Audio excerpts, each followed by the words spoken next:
ડોકો ખાઈ જવાની ઈચ્છા આખું તારા કોમ પટી ગયું આજ તો રોધવાનું નતું એટલે આનંદ હતો કે મમ્મી પપ્પા ત્રિષા એ તૈણો નતું ખાવાનું આપણે તૈણો તો ખાવાનું બરાબર કોમ બોમ બધું પટાઈ નવરી થઈ ગઈ શું કરે દાદા ને છોકરો બે જણા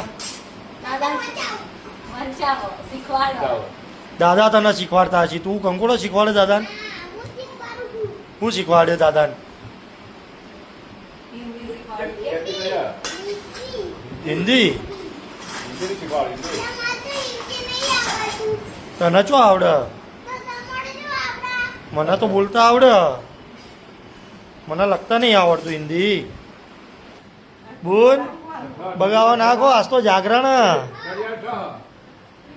શું કેવું જાગરણ ને ઊંઘ આવો અત્યારથી મેળ ના ખાય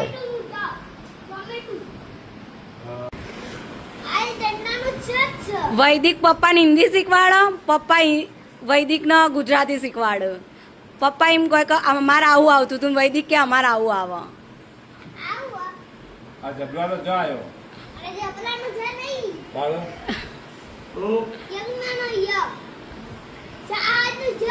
હા જહાજનો જ હા જહાજ તો જબલાનો જ આવ્યો કવરે જહાજ તો જગી આવે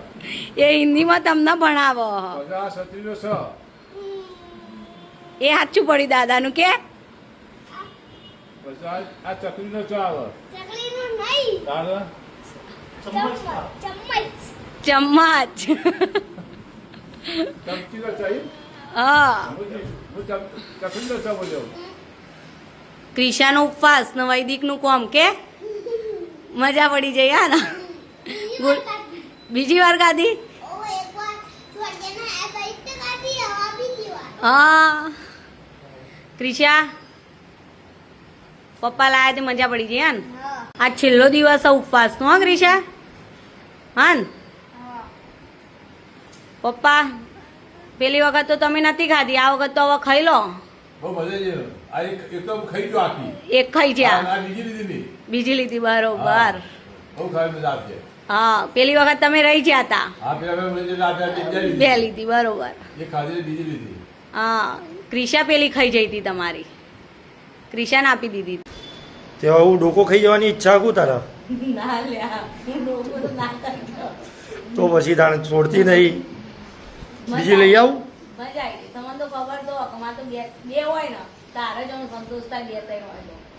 એવું હા હું જગદીશભાઈ આર્યાભાઈ આર્યાભાઈ એ બધા તો બે ખાઈએ તારા સંતોષ થાય હા હા બુન ઉપવાસ પટી ગયા હેમ ખેમ આજે છેલ્લો દિવસ જાગરણ વરસાદ આવવા બહાર કેવી રીતે જઈશું ઘરમાં રહીને જાગરણ કરી દેવાનું હવે ભણવાનું હા ભણવાનું શીખી લેવાનું બ્રશ થઈ ગયો બ્રશ હું કહેવાનું બ્રશ કુલ્ફી માટે ઉભા રહ્યા હતા એમ હા ગુફી માટે બ્રશ તો કરે હું બ્રશ કરું હું ખાઈ લડ બધા એન્જોય કરો ગુલ્ફીની હા